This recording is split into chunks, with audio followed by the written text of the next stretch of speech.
Muito bom dia. Bom dia aos ouvintes, bom dia, Rose, bom dia a todo mundo. Vamos lá, Zezé, vou passar para você fazer a primeira pergunta. Zezé falando, ministro, mas olha, não foi só da defesa, não, peraí, vamos, a Rose minimizou aí onde o senhor já teve. Presidente da Câmara, ministro da Defesa e foi ministro que mais? Ciência e Tecnologia. Responsável pelo Código Florestal. Política. É muita coisa, é muito Não currículo. aceita não, quando ela fala assim, ex-ministro da Defesa, o senhor fala, Bom, vamos lá. Eu vi, o senhor teve no canal livre aqui da Band, né, da casa, eu vi a participação do senhor lá. E eu queria começar por essa história das eleições. O que para o senhor é o lulismo e o bolsonarismo?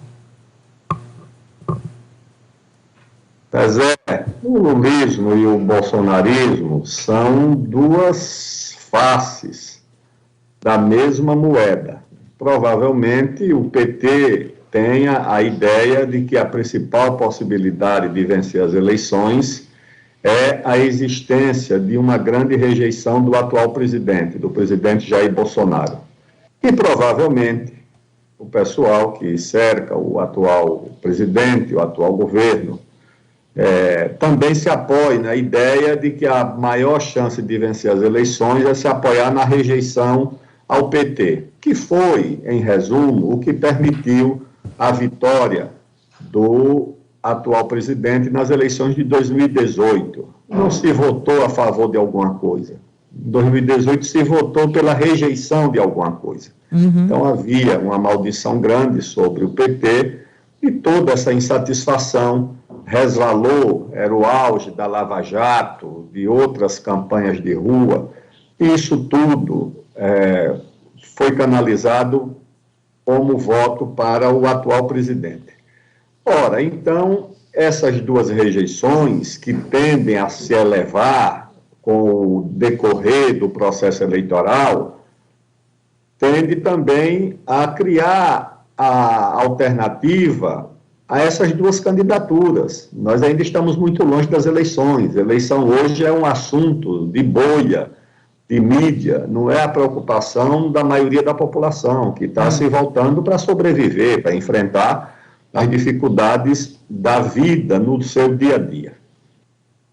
Bom, mas só dentro desse assunto ainda, Rose, o senhor acha, então, que, assim, há espaço para essa terceira via, já que o senhor falou que o assunto eleição hoje está dentro de bolhas e que o voto no Bolsonaro foi um voto de rejeição, o senhor acha que há espaço?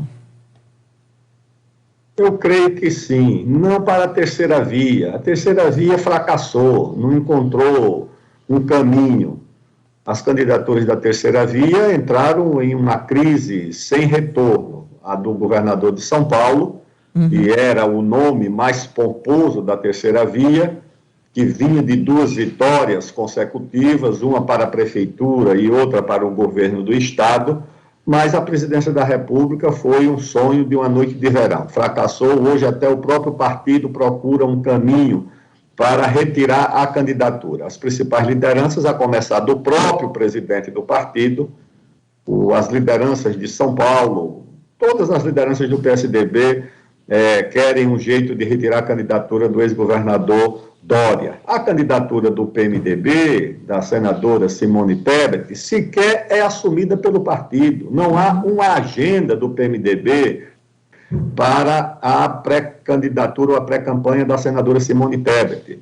Estão reunidos aí, por esses dias, para tentar encontrar um caminho, uma alternativa, mas creio que isso não será encontrado esse caminho. Então, a terceira via fracassou, o governador do Rio Grande do Sul ensaiou que sairia do partido e não saiu, o presidente do Senado, senador por Minas Gerais, lançou-se candidato, ou foi lançado pelo PSD, também foi retirada a candidatura, de tal sorte que o que permanece de pé como alternativa não é terceira via, porque não se articulou com a terceira via, mas se propõe como alternativa, é a candidatura do ex-ministro Ciro Gomes. Por quê? Porque tem a memória histórica do varguismo, do trabalhismo, do nacionalismo, que é uma corrente ainda significativa no país, e dada a resistência dessa corrente, a candidatura do Ciro se mantém de pé. Então, ela pode vir a se constituir, se ampliar o processo de rejeição recíproca entre a candidatura do PT e a do atual presidente, pode vir a se constituir como alternativa, porque se apoia numa ideia, num projeto de país, no imaginário de um país desenvolvido, socialmente equilibrado, as coisas do Vargas, do trabalhismo, do Brizola, do João Goulart, é isso que mantém de pé a candidatura do Ciro Gomes. Agora, quando o senhor fala da candidatura do Ciro Gomes, eu vejo esse meio isolado, né? Não vejo nenhum partido nesse momento olhando para a candidatura dele. O senhor acha que pelo temperamento do Ciro Gomes, ele é capaz de trazer essas lideranças que não compactuam nem com o PT, nem com o Bolsonaro? Uma primeira pergunta. A segunda pergunta: a candidatura do Ciro Gomes não rivalizaria com a do Lula, ou seja, quem não vota num político de centro-esquerda rejeitaria o Ciro por dizer que ele é de esquerda? Não creio, porque o Ciro tem uma trajetória que não é propriamente de esquerda. Você pode dizer que ele está ligado ao nacionalismo, ao trabalhismo, mas o Ciro já fez alianças muito amplas, já governou o Ceará com alianças amplas, já foi candidato a presidente da República 2 ou 3 vezes. Uma delas, em 2002, tinha apoio muito, muito amplo, já teve apoio de partidos conservadores. Agora mesmo nessa eleição, o PDT apoia a candidatura do ACM Neto na Bahia, apoia a candidatura do Caiado em Goiás, apoia a candidatura do candidato do DEM no Mato Grosso, se não me engano. Ou seja, tem alianças com o PT, no Ceará, por exemplo. Poderá vir a ter aliança com o PT no Paraná, com o Requião. Ainda não está decidido, mas poderá vir a fazer essa aliança. Então, o Ciro já fez alianças com o PT, como faz atualmente no Ceará, e já fez com outros partidos mais conservadores. Portanto, ele não tem, assim, veto, rejeições a alianças para o centro. E pode vir, dependendo da evolução dessa disputa, da ampliação das rejeições, tanto ao atual governo quanto à candidatura do PT, a ser uma alternativa para um campo de partidos do centro, de partidos mais conservadores, mas que têm algum tipo de viés nacionalista. Há uns 2 anos, o senhor deu uma entrevista aqui no Bastidores do Poder, e naquela época nós perguntamos se havia um risco para a democracia brasileira, né? O senhor mantém essa mesma opinião, ou o senhor acha que houve que não há o risco? Que não há isso, que o senhor falou que não havia o risco, O senhor mantém a sua opinião, ou o senhor acha que esse cenário mudou? Eu creio, Rose, que o risco diminuiu bastante. Se não havia há 2 anos, conforme você lembra que eu teria dito aí nos Bastidores do Poder, aí na Band, esse risco diminuiu. Não há possibilidade. A democracia no Brasil não é uma escolha, uma opção. Não, eu vou escolher a democracia. É um destino.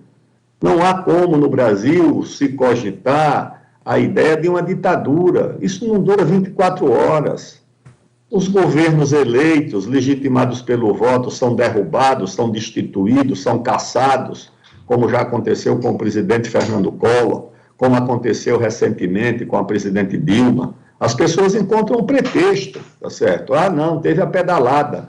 Ninguém sabe o que é isso até hoje. Isso foi uma invenção da burocracia para ter um pretexto político, para tirar o mandato da presidente da República, que todo mundo sabe que pode ter cometido seus erros, suas falhas, mas é uma mulher honesta, é uma pessoa honrada, todo mundo sabe disso. Então ela foi destituída. Tu imagina um governo sem voto, de uma corporação, de quem? Vai ser uma ditadura dos militares, dos trabalhadores, dos empresários, dos banqueiros, do judiciário, do Congresso, da igreja, dos jornalistas? Não sustenta. Essa ditadura está destinada a passar um vexame.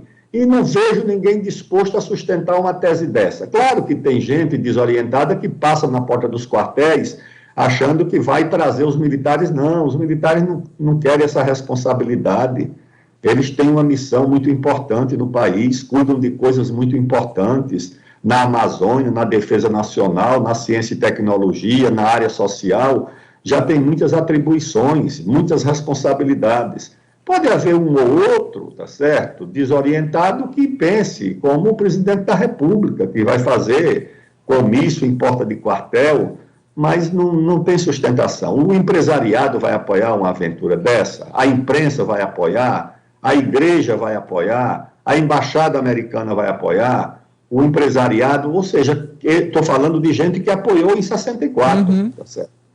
Hoje, não, ninguém apoiaria, principalmente uma coisa vindo do atual presidente, que não reúne as qualidades de uma liderança que convença ninguém a embarcar em qualquer tipo de aventura.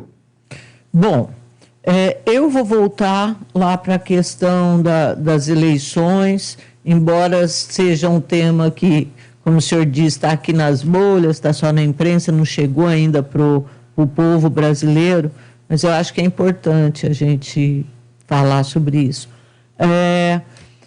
Em relação, assim, a semana passada a gente acordou, acho que na segunda-feira, com uma conversa de que um nome conciliador aí que estava sendo articulado, mas que dependia aí para ser lançado de outras coisas, é do ex-presidente Michel Temer.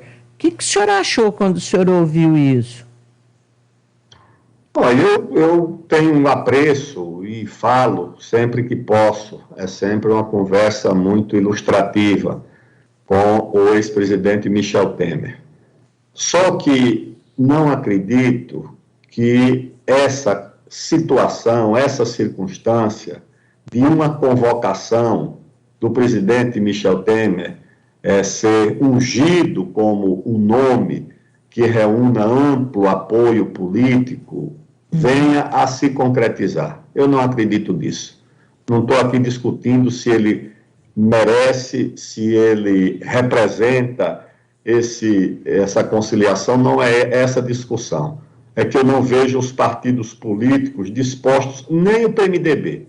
Uma parte do PMDB já está apoiando o presidente Lula. No Nordeste. Ex-presidente do Senado, Eunice Oliveira, ex-presidente do Senado. Esse povo todo já está inclinado a apoiar um grupo de senadores e o outro provavelmente não queira uma candidatura a presidente, um outro grupo do PMDB. O PSDB não creio que vá apoiar um nome do PMDB. Da mesma forma, União Brasil, esses partidos grandes. Então, eu acho que é um nome respeitável, mas, na minha opinião, não tem condições de se viabilizar, porque o ambiente político no Brasil não está propício a uma ampla união de forças em torno de uma candidatura do PMDB. Além do mais, as pesquisas não apontam, assim, uma possibilidade de sucesso de uma candidatura do ex-presidente Michel Temer. O senhor acha que, diante desse quadro de eleições, com as pesquisas apontando Lula em primeiro lugar, apesar de ter uma rejeição tão alta, o senhor falou do Ciro, que continua aí se mantendo, o senhor acha que o Brasil poderia eleger o Lula? E o que seria desse governo Lula diante de tudo que nós temos vivido nos últimos tempos, depois também das denúncias de corrupção envolvendo o PT? O Lula, se ganhasse, ele teria essa legitimidade, obviamente ele teria a legitimidade das urnas, né? Mas ele teria legitimidade no sentido dessa coisa de ser um cara honesto, de ser um partido honesto, ou ele estaria manchado em cima dessa denúncia de corrupção? Duas respostas, Rose, para a sua questão. 2 capítulos para a mesma pergunta. O primeiro é o seguinte: quem for eleito vai tomar posse. seja o presidente Lula, seja o atual presidente Bolsonaro, seja o ex-governador Ciro Gomes, seja um outro nome que apareça até o fim do processo eleitoral, quem se eleger vai tomar posse, não vai haver contestação. Esse barulho que o presidente faz em torno das urnas eletrônicas é muito barulho por nada. Ninguém leva isso a sério, porque sabe que em 50 mil eleições, só para vereador, na última eleição, foram 58 mil vereadores eleitos. Não houve uma contestação de fraude. 5.500 prefeitos eleitos. Nunca houve uma suspeição de fraude. Então, isso é conversa. Então, o primeiro capítulo da sua pergunta é esse. Quem ganhar, tomará posse. Tá. O problema vai começar depois da posse. Por que vai começar depois da posse? Primeiro, qualquer um dos candidatos, dos dois protagonistas principais, estou falando do PT e do atual presidente, qualquer um dos dois a ser eleito vai ser um presidente fragilizado, que vai enfrentar logo de saída uma forte oposição. De quem? Vamos trabalhar aqui com a hipótese do Bolsonaro reeleito. Vai enfrentar a oposição do PT e da esquerda e uma forte oposição da terceira via. A terceira via é um paradoxo, porque não tem voto, mas tem influência, tem força. A terceira via tem força na mídia, a terceira via tem força nos bancos, a terceira via tem força no empresariado. A terceira via era a expectativa de eleição em 2018, é que o Bolsonaro atravessou a eleição da terceira via. Essa que é a questão. Então, o Bolsonaro reeleito vai continuar nos braços do Centrão, vai continuar um presidente frágil, um presidente decorativo, submetido às estocadas do Supremo Tribunal Federal e com o orçamento administrado pelo Centrão. Ele entregou a Casa Civil. Nunca houve, nem Lula, nem Fernando Henrique entregaram o coração do governo ao Centrão. Sempre era alguém da confiança do presidente. Então, o presidente Bolsonaro será um presidente muito fraco em meio a uma crise econômica, a uma crise social, a uma situação internacional de grande instabilidade. Então, vai ser um problema. Meu Deus. Tudo bem, vai ganhar, tomar posse, mas vai governar com problema. E se for o presidente Lula, também vai ser um governo fragilizado. Não será o presidente Lula eleito em 2002, que era uma estrela em ascensão, uma celebridade nacional e internacional. As denúncias, de fato, não estou dizendo aqui que não houve interesse político no julgamento dele, tá certo? O juiz Sérgio Moro está provado que foi um juiz parcial, que foi um juiz incorreto, que trabalhou politicamente por uma candidatura e depois de nomeado ministro ainda traiu o chefe, que foi o Bolsonaro. Tudo isso é verdade. Agora, a corrupção aconteceu, os problemas aconteceram no país, e isso, de fato, fragiliza o partido, que é o PT, e fragiliza também o mandato do presidente. E fragiliza aqui internamente e fragiliza internacionalmente. As pessoas perguntam como é que é aquilo, como é que foi. De tal sorte que, eleito o presidente Lula vai tomar posse. Não há dúvida sobre isso, porém vai enfrentar grandes dificuldades políticas quando ele acena que os militantes vão ir para a Casa dos Deputados para pressionar. Todo mundo sabe que isso não funciona, ninguém governa esse país em confronto com o Congresso. Quem tentou governar em conflito ou em confronto caiu, foi o caso do presidente Collor, foi o caso da presidente Dilma. O presidente Bolsonaro só não caiu porque entregou o governo ao Congresso. Então, um presidente fraco para enfrentar o Congresso é muito difícil. Então, eu prevejo, de fato, grandes dificuldades, tanto para um governo do presidente Bolsonaro quanto para um governo do presidente Lula. Por essa razão, é que é possível que as pessoas percebam que o país tem necessidade de buscar uma alternativa. Ai, que dor no estômago, gente. Agora, como que o senhor vê essa proximidade de parte da cúpula das Forças Armadas com o Bolsonaro e todo esse envolvimento desse debate em torno das eleições e das urnas? Rose, eu não vejo proximidade da cúpula das Forças Armadas com o presidente Bolsonaro. Eu vejo proximidade institucional, claro. Eles são subordinados. A Constituição determina que o chefe supremo, o comandante supremo das Forças Armadas é o presidente da República. Seja ele o presidente Bolsonaro, Fernando Henrique, Lula, Ciro Gomes, Dilma, Itamar. Quem for o presidente é o chefe, é o comandante das Forças Armadas. E, naturalmente, os comandantes militares, cientes dessa subordinação, prestam, né, todas as liturgias dessa relação com o chefe do Poder Executivo. Ponto. Agora, daí, os militares e os chefes militares, estou falando militares da ativa, militar da reserva é quase um civil, ele tem uma relação muito mais livre com a política. Eu estou falando dos militares da ativa. Se não, você para perguntar, por exemplo, por que o presidente Jair Bolsonaro destituiu o comandante do Exército, o comandante da Marinha, o comandante da Aeronáutica e demitiu o ministro da Defesa, o general Fernando Azevedo, sem nenhum argumento público? Você sabe por que eles foram demitidos? Vocês são duas jornalistas, bem informadas. Qualquer jornalista, se for perguntado, não vai saber dizer por que o presidente destituiu os 3 comandantes militares sem um motivo. Porque podia ter, não, eles se insubordinaram, eles foram desleais, eles cometeram falhas graves na gestão dos seus comandos, houve um problema, uma falha administrativa. Isso tudo não aconteceu, tá certo? Infelizmente, a imprensa não investigou para revelar quais foram as causas da destituição dos 3 comandantes e do ministro da Defesa. Eu tenho uma tese sobre isso, tá certo?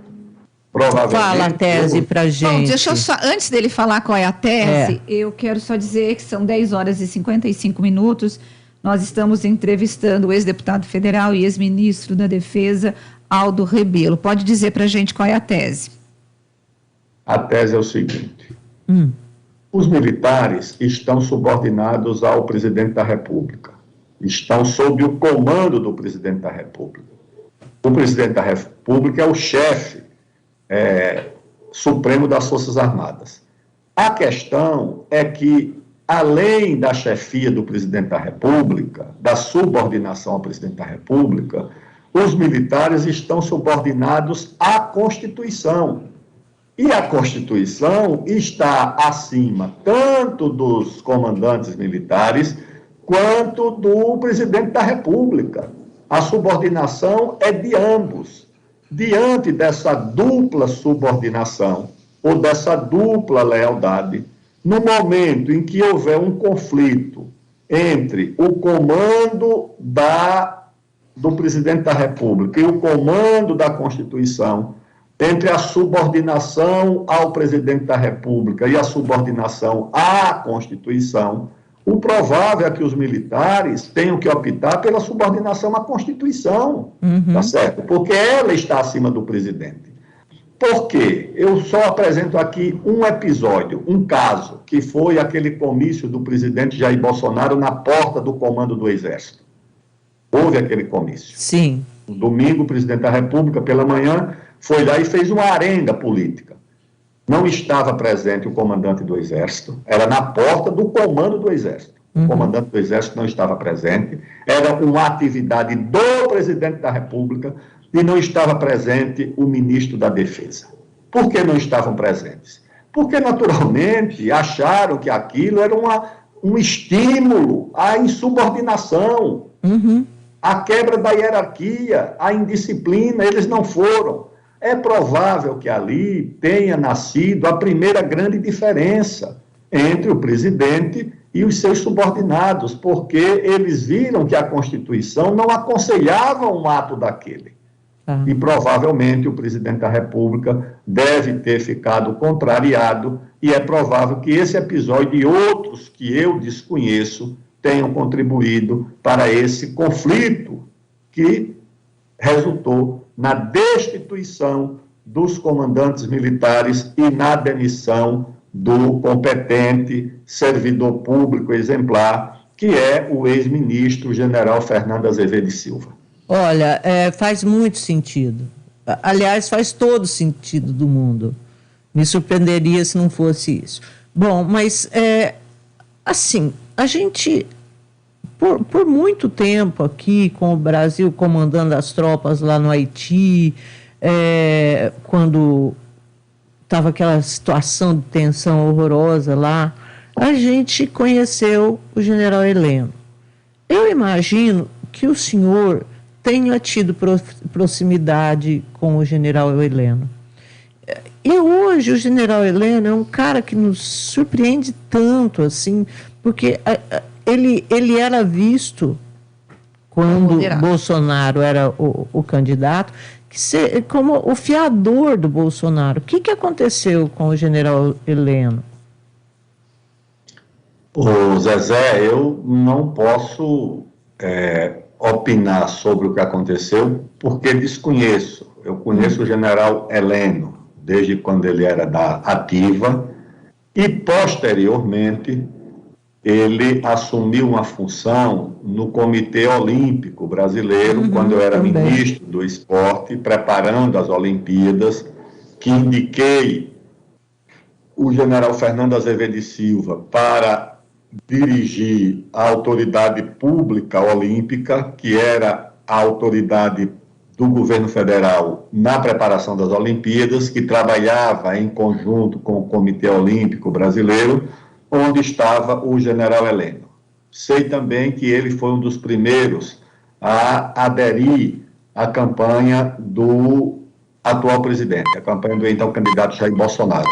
Mas eu não sei se a influência dele é tão decisiva no governo nos dias de hoje. Creio que não. Creio que não tem essa influência grande, nem nas Forças Armadas também, que geralmente se reportam ao comando da Ativa.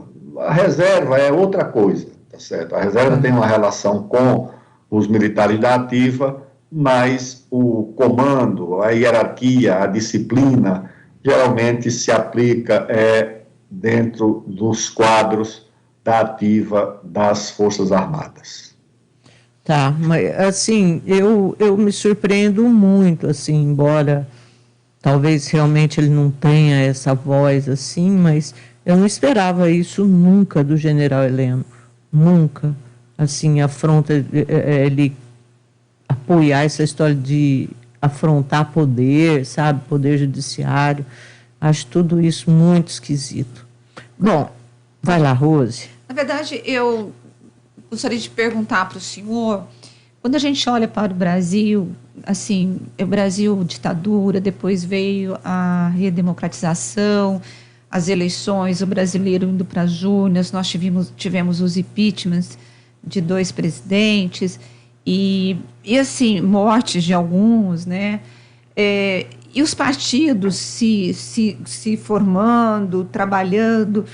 Onde que o senhor acha que os partidos erraram para a gente estar hoje nessas 2 opções de candidaturas e sem ninguém conseguir se viabilizar, apesar que o senhor já falou do Ciro Gomes aí como uma candidatura posta, mas eu ainda tenho minhas dúvidas, eu acho que ele tem uma candidatura posta, mas eu não sei se ele conseguiria ultrapassar ou atravessar esses votos do Lula e esses votos do Bolsonaro, porque eu vejo hoje o Brasil muito dividido entre esses 2 candidatos, e um eleitor completamente desamparado, que é o eleitor que não quer nem o Lula, nem o Bolsonaro, mas ele também não vê uma possibilidade de candidatura. Onde que os partidos erraram? Esse eleitor é muito numeroso, Rose. Eu conheço muita gente que vê um monte de defeito no atual presidente, Bolsonaro, mas que vota nele porque acha que há muito mais defeitos na outra candidatura. E, da mesma forma, conheço muita gente que vê muitos defeitos na candidatura do PT, mas que vota no PT porque tem um verdadeiro horror à candidatura do atual presidente. Então, é um número muito significativo de gente que vota, não porque vota a favor, mas porque vota contra. Não quero aquele, portanto, eu escolho a alternativa àquele que eu não quero. E isso pode, evidentemente, alterar o quadro da eleição se surgir uma alternativa. É isso o que eu penso. Quanto à questão dos partidos, Rose, desde a antiguidade, as leituras do Heródoto, lá do historiador grego, e dos outros historiadores antigos, nos dão conta de que há uma disputa pelo destino humano. Tá certo? O destino humano, na antiguidade, era uma prerrogativa dos deuses, dos oráculos. Se alguém queria saber o que ia acontecer no futuro, ia numa pitonisa lá em Delfos, e a pitonisa ia traçar o seu destino. Se você fosse imperador, ia entrar numa guerra, iam dizer se você ia ganhar ou perder a guerra, como era que ia ser o seu futuro. Até que o homem criou a política e tirou dos deuses essa posse sobre o destino. O homem passou a ser responsável pelo seu próprio destino com a política. E tirou dos deuses e das pitonisas essa prerrogativa. Eu acho que o que acontece hoje, me permitam esse raciocínio, é que há uma nova disputa sobre o destino humano, entre a política e agora não, com os deuses da antiguidade, agora com as corporações, o judiciário, em certa medida, a mídia, o Ministério Público, as corporações privadas, o mercado, os bancos, todo mundo acha que tem uma solução melhor para o destino da sociedade do que a política. E como é que essa luta se dá? A demonização dos partidos. Não é que os partidos não tenham defeitos, infelizmente têm e são muitas mazelas, mas isso foi utilizado para a demonização dos partidos. E os partidos foram perdendo a capacidade de usar um critério que sempre foi importante, porque o que é a democracia? É a combinação de dois critérios, de dois métodos, o da eleição, que é o eleitor, e o da seleção, que é do partido. O eleitor recebe o candidato, quem seleciona o candidato é o partido. E o partido perdeu a capacidade, parece que nós ampliamos a democracia para o eleitor, mas a qualidade do candidato que o partido entrega ao eleitor, lamentavelmente, é cada vez pior. É isso, mas eu acho que é isso que desmoraliza os partidos. As opções que ele entrega são horrorosas. Ele está muito... A gente vê um PMDB que não está nem aí, não quer um presidente da República, ele quer fazer uma bancada para ter o governo na mão. A gente não é só vê... o MDB, Zezé. Não é só, é verdade, não é só. Mas eu estou falando do MDB porque a vida inteira o MDB foi assim. A gente vê um Luciano Bivar, que não é conhecido... Controlando bilhões. Controlando o maior orçamento da eleição e fazendo o que quer. Não dá. Isso tudo, assim... Agora, acho que é o próprio partido que está acabando com os partidos, sabe? Agora, antes do ex-deputado responder, eu tenho um ouvinte aqui, o Guilherme Macedo, que ele está dizendo assim, chamar o Moro de parcial é um absurdo. Queria que todos os juízes fossem parciais e prendessem todos esses políticos bandidos e corruptos. E que o senhor fez parte de alguns desses governos corruptos. É o Guilherme, o ouvinte. O Moro não foi apenas parcial, ele foi desleal. Ele combinou com o atual presidente que receberia um ministério e uma indicação para o Supremo Tribunal Federal. Condenou o Lula, tá certo? E essa condenação foi revogada posteriormente, até a Organização das Nações Unidas, a ONU, criticou. Não estou dizendo aqui, não estou fazendo um julgamento do Lula, não estou fazendo um julgamento do PT, eu estou fazendo um julgamento de quem julgou parcialmente. E quando chegou no governo, o que é que o Sérgio Moro fez? Traiu o Bolsonaro, levou para dentro do governo a conspiração contra o Bolsonaro. Por que é que ele saiu do governo? Por que é que o presidente Bolsonaro tirou o Sérgio Moro do governo? Por que é que o Sérgio Moro não consegue hoje legenda para nada? Porque foi desacreditado, tá certo? Eu participei de vários governos do PT, fui ministro. Só que esse cidadão precisa saber que eu não tenho um processo em nenhum lugar. Fui ministro de 4 pastas diferentes, fui presidente da Câmara, tá certo? Então, é preciso que se separe, no caso do juiz Sérgio Moro, o caso que ele julgou. Não estou dizendo que não houve a corrupção, que eu estou dizendo que ela foi julgada parcialmente, com interesse político, e que isso prejudicou, inclusive, o combate à corrupção, tá certo? Prejudicou. Por que é que esses julgamentos estão sendo anulados? Por que razão estão sendo anulados? Porque estão eivados de irregularidades. E quando chega no governo, atrás de uma vaga no Supremo Tribunal Federal, o Sérgio Moro começa a conspirar para querer o lugar do chefe, que é o presidente Bolsonaro. Ele já chegou lá como ministro da Justiça para se preparar como candidato no lugar do presidente, que percebeu e tirou ele do governo, tá certo? Então, não tenho nada pessoal contra o juiz Sérgio Moro, não. Estou dizendo que ele atrapalhou-se na vida política dele, confundiu a prerrogativa sublime, generosa, honrosa de julgar com um procedimento político, que não são coisas diferentes. É muito difícil, né, eu acredito, porque, assim, do Moro, eu confesso que eu tenho sentimentos dúbios aí. Por um outro lado, tudo que ele fez, também, quando ele fez, foi respaldado pelo Supremo Tribunal Federal, pelo Fachin, pelo Pleno, pelo aquele careca que morreu, tadinho, que eu gostava dele. Zavascki. Isso.